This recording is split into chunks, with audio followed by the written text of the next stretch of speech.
শুভ সকাল প্রিয় দর্শক, ২১শে টেলিভিশনের প্রভাতী আয়োজন ২১শে সকাল অনুষ্ঠানে আপনাদের সকলকে স্বাগত জানাচ্ছি আমি রোমানা আমিন। প্রিয় দর্শক, রংধনু যেমন ভিন্ন ৭টি রঙে রঙিন, আমাদের জীবনও কিন্তু তেমনই নানা বর্ণে বর্ণিল। আর এই বর্ণিল প্রতিটি পরিবর্তনই হোক মানুষের জীবনে সুখ ও আনন্দময়। দর্শক, সবাইকে আবারও আমন্ত্রণ জানাচ্ছি ২১শে সকাল অনুষ্ঠানের আজকের আয়োজনে।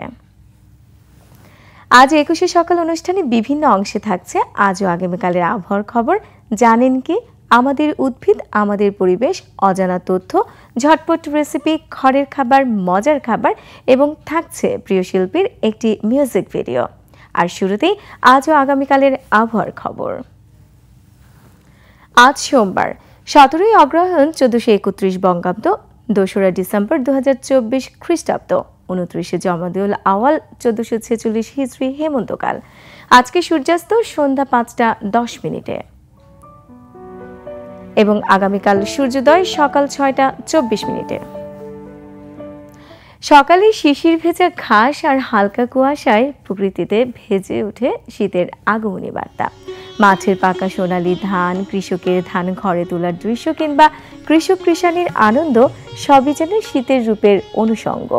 বৈচিত্র্য রূপের সাজে প্রকৃতিতে বিরাজ করে। শীতের শুরুর দিকে থাকে এক অনুভূতি আর শেষের দিকে থাকে এ যেন এক অন্য অনুভূতি। ভোরের আকাশে হালকা কুয়াশা, শিশিরে ভেজা মাঠ ঘাট, তারপর ক্রমেই ধরণী উত্তপ্ত হতে থাকে। সৌন্দর্য এবং বৈশিষ্ট্য লালিমায় বাংলার ঋতু। ঋতু বদলের সঙ্গে সঙ্গে বাংলার প্রকৃতি ও জীবনও বদলায়। সকল ঋতুর সঙ্গে মানুষের হাসি কান্না যেন অতপ্রতভাবে জড়িয়ে আছে।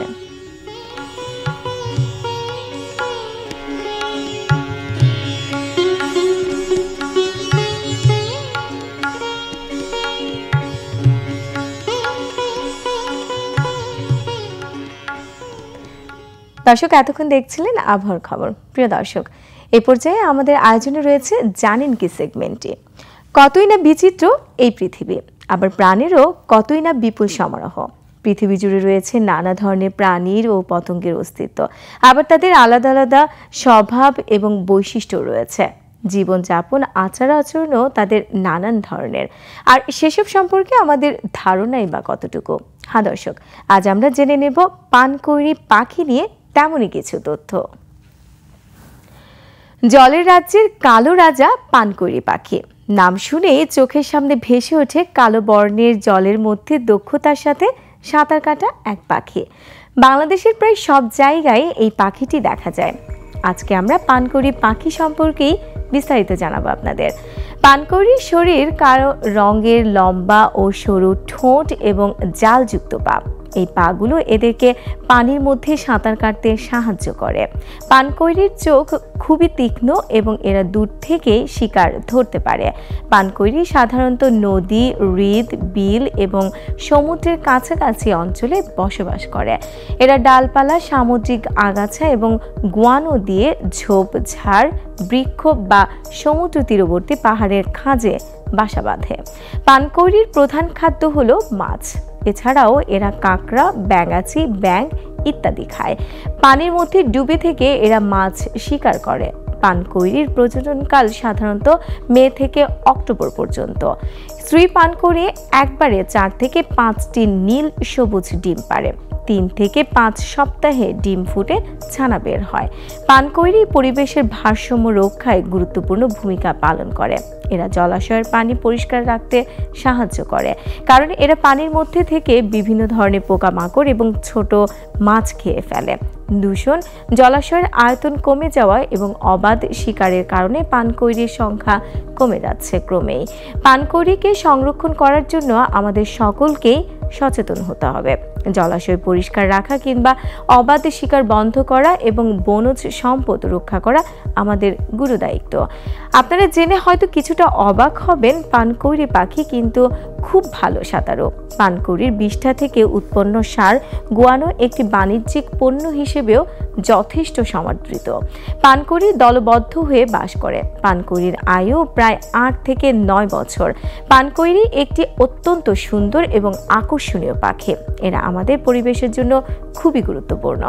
আমাদের সকলেরই মিলে পানকৌড়িকে সংরক্ষণ করার জন্য কাজ করতে হবে।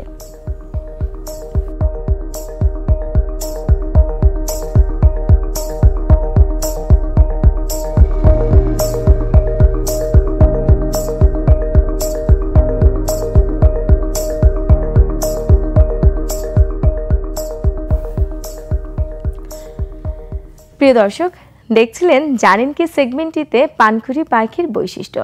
আমাদের এবারের আয়োজনে রয়েছে ঝটপট রেসিপি, ঘরের খাবার, মজার খাবার। দিনের শুরুটা যখন ডাইনিংয়ে, তখন কিছুটা মুখরোচক আর কিছুটা স্বাস্থ্যসম্মত খাবারই রাখা উচিত সব রকম নাস্তায়। কেননা অনেকেরই মুখে অরুচি থাকে, আর তাই তো সব রকম নাস্তার প্রস্তুতি হওয়া চাই খুবই ভালো, তবেই না সারাটা দিন কাটবে খুব ঝকঝকে। ভোজনপ্রিয় সেই সব মানুষদের জন্য আমাদের আজকের বিকেলের নাস্তার রেসিপির এই আয়োজন। হ্যাঁ দর্শক, আজ আমরা শিখব কিভাবে খুব সহজে নুডলসের রোল বানাতে হয়। দর্শক, এবারে জানিয়ে দিচ্ছি কি কি উপকরণ লাগবে নুডলসের রোল বানাতে। উপকরণগুলো হলো কয়েকটি আলু, পরিমাণ মতো পেঁয়াজ, মরিচ প্রয়োজন মতো, পার্সলে 1 চা চামচ, চাট মশলা 1 চা চামচ, লবণ 1 চামচ, চালের আটা 1 চামচ, নুডলস প্রয়োজন মতো, নুডলসের মশলা, ময়দা এবং পানি। প্রিয় দর্শক, চলুন এবারে আমরা দেখে আসি নুডলসের রোল বানানোর প্রস্তুত প্রণালীর একটি ভিডিও ক্লিপ।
প্রিয় দর্শক, এতক্ষণ দেখছিলেন ঝটপট রেসিপি, ঘরের খাবার, মজার খাবার সেগমেন্টটিতে নুডলসের রোল বানানোর একটি ভিডিও ক্লিপ। দর্শক, আমাদের এবারের আয়োজনে রয়েছে অজানা তথ্য। প্রিয় দর্শক, আমাদের মাঝে মাঝে মনে হয় আমরা অনেক কিছুই জানি, আবার মাঝে মাঝে মনে হয় আমরা তেমন কিছুই জানি না। আর আমাদের জানার যেমন শেষ নেই, তেমনই কিন্তু জানার আগ্রহেরও শেষ নেই। হ্যাঁ দর্শক, আর আমরা জানিই বা কতটুকু, তবে আমরা আপনার শেখা অথবা জানার জন্য একটু তো সহযোগিতা করতেই পারি, কি তাই না? আমাদের জানা এবং অজানা তথ্য নিয়ে আজকের বিশেষ এই আয়োজন অজানা তথ্য।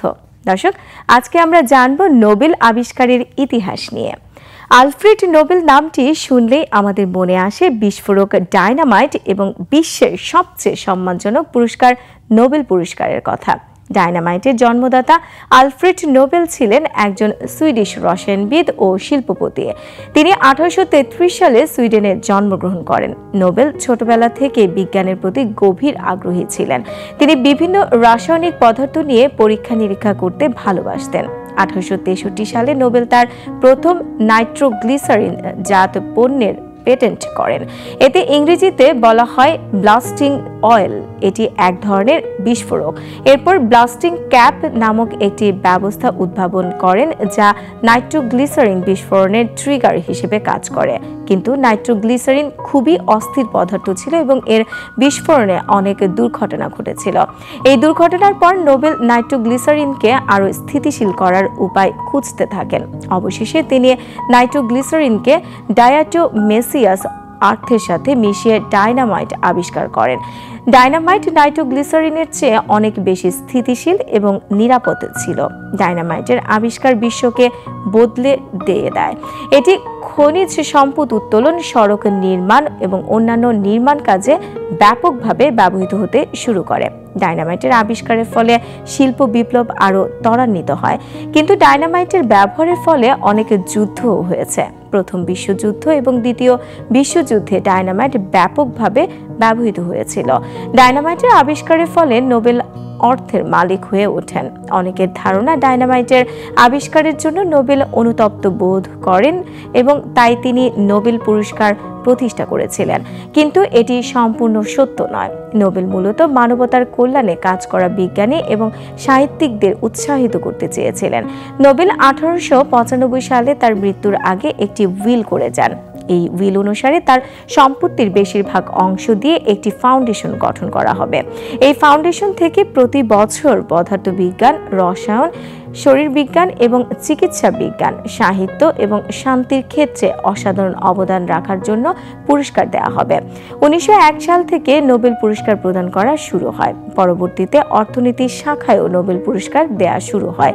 নোবেল পুরস্কার বিশ্বের সবচেয়ে সম্মানজনক পুরস্কার হিসেবে পরিচিত। এই পুরস্কার বিজ্ঞান, সাহিত্য এবং শান্তির ক্ষেত্রে মানুষের অবদানকে স্বীকৃতি দেয়। নোবেল পুরস্কার বিজয়ীরা বিশ্বের বিভিন্ন প্রান্তে অনুপ্রেরণার উৎস হয়ে ওঠেন। আলফ্রেড নোবেল একজন বিজ্ঞানী হিসেবে তার আবিষ্কারের জন্য এবং একজন মানবতাবাদী হিসেবে তার নোবেল পুরস্কার প্রতিষ্ঠার জন্য স্মরণীয় হয়ে থাকবেন। নোবেলের জীবন ও কাজ আমাদের শিখিয়ে দেয় যে বিজ্ঞান কেবল ধ্বংসের কাজে ব্যবহার করা যায় না, এটি মানবতার কল্যাণেও ব্যবহার করা যায়।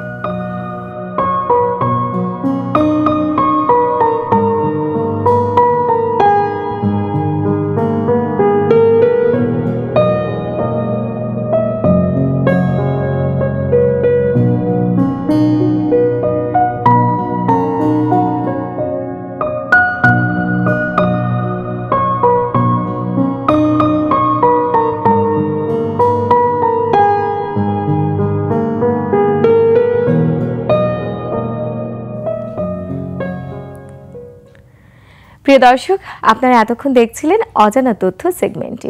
দর্শক, আমাদের এবারের আয়োজনে রয়েছে আমাদের উদ্ভিদ আমাদের পরিবেশ সেগমেন্টে। দর্শক, উদ্ভিদ হলো অনেক গুরুত্বপূর্ণ উপাদান। আর মানুষ বেঁচে থাকার জন্য উদ্ভিদ থেকে যেমন অক্সিজেন গ্রহণ করে, তেমনই কিন্তু উদ্ভিদও মানুষ থেকে কার্বন ডাই অক্সাইড গ্রহণ করে। আর প্রতিটি উদ্ভিদের আলাদা আলাদা কিছু গুণাগুণ আছে যা মানুষের জীবন ধারণে অনেক গুরুত্বপূর্ণ। প্রিয় দর্শক, এমনই কিছু উদ্ভিদের বৈশিষ্ট্য নিয়ে সাজানো হয়েছে আমাদের এই সেগমেন্ট আমাদের উদ্ভিদ আমাদের পরিবেশ। দর্শক, আজকে আমরা আপনাদের জানাবো ডালিম গাছের গুণাগুণ সম্পর্কে। ডালিম এমন একটি ফল যা শুধু সুস্বাদুই নয়, বহু শতাব্দী ধরে মানব সভ্যতায় একটি জায়গা দখল করে রেখেছে। এর রসালো দানা, স্বাস্থ্য গুণ এবং সাংস্কৃতিক গুরুত্বের কারণে ডালিমকে এক অতুলনীয় ফল হিসেবে বিবেচনা করা হয়। ডালিম একটি পর্ণমোচী গাছ যা সাধারণত 5 থেকে 10 মিটার পর্যন্ত লম্বা হয়। এর পাতা লম্বা ও সরু, ফুল লাল বা কমলা রঙের এবং ফল গোলাকার বা ডিম্বাকৃতি হয়। ডালিমের ফলের ভেতরে রসালো দানা থাকে যা লাল, গোলাপি বা সাদা রঙের হতে পারে। ডালিমের ইতিহাস খুবই প্রাচীন। প্রাচীন মিশর, পারস্য এবং ভারতীয় সংস্কৃতিতে ডালিমকে একটি পবিত্র ফল হিসেবে বিবেচনা করা হতো। এটি সুখ, সমৃদ্ধি এবং উর্বরতার প্রতীক হিসেবেও ব্যবহৃত হয়। গ্রিক পুরাণে ডালিমকে অন্ধকারের দেবী পারসেফোনের সাথে যুক্ত করা হয়েছে। ডালিম অক্সিডেন্ট, ভিটামিন এবং খনিজ পদার্থে সমৃদ্ধ। এতে vitamin C, vitamin K, potassium, manganese এবং ফাইবার প্রচুর পরিমাণে থাকে।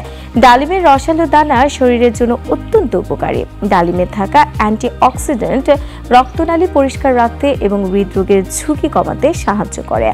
ডালিমে থাকা কিছু যৌগ ক্যান্সার কোষের বৃদ্ধি রোধ করতে পারে। ডালিমে ভিটামিন সি প্রচুর পরিমাণে থাকে, যা রোগ প্রতিরোধ ক্ষমতা বৃদ্ধি করতে সাহায্য করে।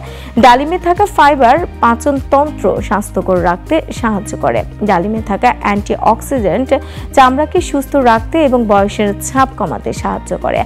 ডালিম গাছ উষ্ণ এবং শুষ্ক জলবায়ুতে ভালো হয়। এটি সরাসরি সূর্যের আলোতে এবং ভালো নিষ্কাশিত মাটিতে ভালো জন্মে। ডালিম গাছকে নিয়মিত পানি দিতে হবে এবং সার দেওয়া উচিত। ডালিমের ফল ছাড়াও এর পাতা, ছাল এবং ফুলেরও বিভিন্ন ব্যবহার রয়েছে। ডালিমের পাতা ও ছাল ঔষধি গুণাগুণ সম্পন্ন এবং বিভিন্ন রোগের চিকিৎসায় ব্যবহৃত হয়। ডালিম একটি অত্যন্ত পুষ্টিকর এবং স্বাস্থ্যকর ফল। এর সুস্বাদু রসালো দানা এবং অসংখ্য স্বাস্থ্য উপকারিতার কারণে ডালিমকে একটি বিশেষ ফল হিসেবে বিবেচনা করা হয়। ডালিম চাষ করে আমরা নিজেরাও কিন্তু এই স্বাস্থ্যকর ফলটি উপভোগ করতে পারি এবং পরিবেশকেও সবুজ রাখতে পারি। প্রিয় দর্শক, এতক্ষণ দেখছিলেন আমাদের উদ্ভিদ আমাদের পরিবেশ সেগমেন্টটিতে ডালিমের উপকারিতা সম্পর্কে। 21শে সকাল অনুষ্ঠান আপনাদের কাছে আসলে কেমন লাগলো আপনারা কিন্তু চাইলে আপনাদের সেসব গুরুত্বপূর্ণ মতামত আমাদের জানাতে পারেন। আর এইসব মতামত জানানোর জন্য আমাদের সাথে যোগাযোগ করুন এই ঠিকানায়। প্রযোজক 21শে সকাল, 21শে television limited, Jahangir tower, 10 Kazi Nazrul Islam Avenue, Kawran বাজার, ঢাকা 1215। ফোন 880255014316 থেকে 25 নম্বরে। ইমেইল সকাল@21she-tv.com। আর আমাদের এই অনুষ্ঠানটি দেখতে পারবেন www.youtube.com/@etv-21she সকাল এই ইউটিউব চ্যানেলে। আমরা থাকবো আপনাদের সেই সব সুন্দর সুন্দর গুরুত্বপূর্ণ মতামতের অপেক্ষায়। দর্শক, আমরা কিন্তু অনুষ্ঠানে একেবারেই শেষ প্রান্তে চলে এসেছি। আর প্রতিটা দিনই নতুন নতুন বিষয় নিয়ে হাজির হচ্ছি আপনাদের কাছে। আগামীকাল আবারও দেখা হবে নতুন নতুন বিষয় নিয়ে। ততক্ষণ পর্যন্ত সবাই ভালো থাকুন, সুস্থ থাকুন, আর অবশ্যই চোখ রাখুন 21শে টেলিভিশনের পর্দায় পরবর্তী অনুষ্ঠানগুলো দেখার জন্য। আবার আপনাদের সবাইকে জানাচ্ছি শুভ সকাল। ধন্যবাদ সবাইকে।